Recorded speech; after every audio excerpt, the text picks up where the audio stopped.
Monsieur Diokola. Bonjour. Merci d'avoir accepté de parler au Montréal africain aujourd'hui. Monsieur Kola, vous êtes le PDG de Bureau Comptable Kola. Oui. Donc, vous avez accumulé une expérience de 30 ans, au moins 30 ans. Donc, on aimerait que vous nous expliquiez comment est venue cette idée pour vous de devenir comptable. Ah bon. En réalité, j'étais dans les affaires. J'étais dans les affaires.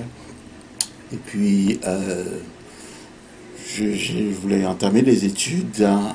J'ai pris en quelque sorte des cours en administration des affaires. Oui. Mais au fil du temps, donc, puisque j'étais dans les affaires, j'aime brasser les affaires.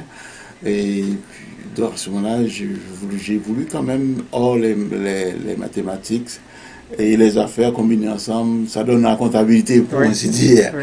Alors, j'ai pris une concentration en comptabilité. Oui. En comptabilité, et je l'ai faite du côté de Ottawa Hall, à ce moment-là, qui est devenu Ottawa-Gatineau. Oui. Et puis, alors, c'est comme ça. Et puis, voilà, j'ai fait mes études, j'ai fait mon baccalauréat. Oui. Ensuite, j'ai continué, j'ai ouvert mon bureau. Oui. J'ai eu beaucoup de difficultés, des fois en quelque sorte au début pour travailler dans le domaine, et puis voilà. Alors à ce moment-là, donc, j'ai ouvert mon bureau, mon cabinet, et puis voilà, après avoir fait le stage nécessaire, j'ai passé mes examens de corporation, et puis bon, voilà, c'est après. Avec ça, justement, vous voyez où est-ce que nous sommes rendus. Okay. Oui, le cheminement a été un petit peu très difficile, parce que quand vous démarrez, quand les débuts sont très difficiles, comme pour toute entreprise, comme tout organisme que vous voyez, qui existe. Alors à ce moment-là, donc, le temps en quelque sorte nous a permis de pouvoir avoir de l'expérience et aussi, par exemple, de pouvoir nous mettre beaucoup plus utiles, beaucoup plus outillés pour la clientèle, pour la communauté. Oui, M. Kola, quand même, pour moi, quand j'ai appris que vous avez fait 30 ans d'expérience, je me dis que ça, c'est un modèle. Ça, parce que c'est quand même rare dans notre communauté de voir des business qui durent une trentaine d'années. Vous avez acquis 30 ans d'expérience, peut-être plus. Quel est votre secret? Quel est le secret de votre réussite? Parce que quasiment, c'est rare, on peut compter des gens comme ça qui ont eu des business. En général, les business, ça dure quasiment 3 mois, 1 an, ça ferme. Vous êtes resté au moins 30 ans, une trentaine d'années. Je dois vous dire que moi, je me donne une mission. Je suis parti en affaires avec une mission. La mission que je me suis donnée, je viens d'une communauté qui a besoin d'aide. En même temps que je dois aider la communauté, je dois m'aider. En ce sens que nos affaires, je voulais devenir ingénieur quand j'étais jeune.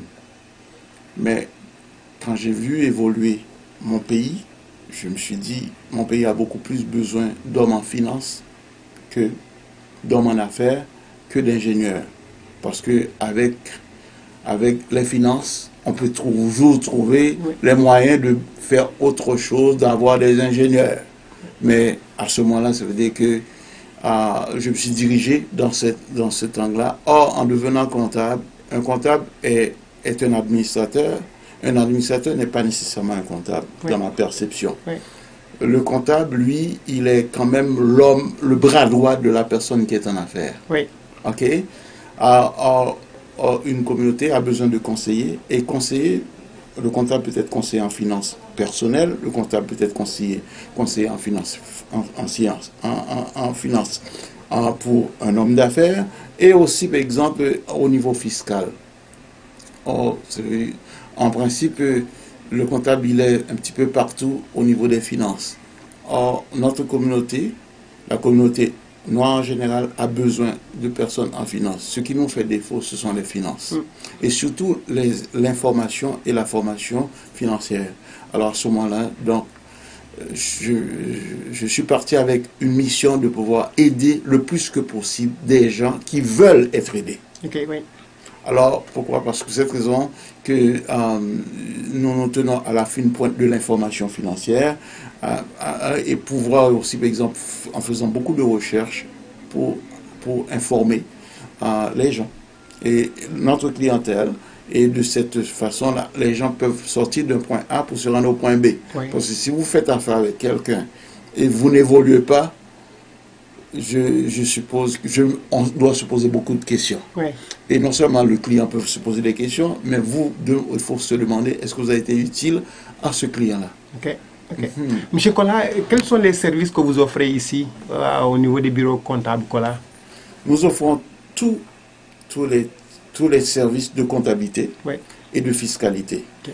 La personne veut faire quelque chose personnel. La personne peut venir consulter le comptable. Oui. Les gens pensent qu'ils ont besoin seulement d'un comptable quand il faut remplir leur déclaration de revenus ou leur rapport d'impôt. Là, ils se trompent. Parce que le comptable vous avez besoin d'un médecin pour votre santé, vous avez besoin du dentiste, mais vous avez besoin aussi du comptable pour pouvoir vous guider, pour pouvoir vous orienter. Vous voulez pour votre famille, pour acheter une maison, il faut savoir est-ce que vous êtes capable de pouvoir payer cette maison. Et vous voulez partir en affaires, vous devez avoir votre comptable. Alors tout ce que le comptable est omniprésent. Pourquoi? Parce que ce n'est pas le moment que vous allez partir en affaires, vous allez chercher votre comptable. Vous deviez avoir déjà votre comptable. Pour savoir exactement, vous voulez réaliser quelque chose, vous cherchez votre comptable, et puis là vous dites, moi je veux réaliser telle chose, telle chose. Les gens, des fois, les gens partent en affaires. Vous imaginez, les gens partent en affaires, c'est quand ils ont investi 50, 100 000 $ qui se rendent compte qu'ils se sont trompés. Alors, nous donnons le service de comptabilité, de fiscalité, de consultation à personne qui a besoin de tenue de livre pour son entreprise, faire le suivi pour l'entreprise. On est là, les plans d'affaires, la gestion d'entreprise, oui, et puis aussi, normalement, toutes sortes de conseils. Parce qu'en fait, on a besoin d'un comptable. C'est absolument indispensable. Monsieur Kola, qui peut s'adresser à vous? Quelle catégorie de personnes peuvent s'adresser à vous? N'importe qui. N'importe qui, à savoir que la personne qui ne gagne pas beaucoup d'argent comme la personne qui en gagne beaucoup. Pourquoi? Parce que en réalité, nous faisons affaire avec les gens, nous sommes reconnus par le gouvernement pour pouvoir donner le service professionnel. Pourquoi à ce moment-là? Pourquoi? Parce que on doit se mettre à jour. Or, il faut se mettre à jour pour pouvoir donner la bonne information. Alors, n'importe qui.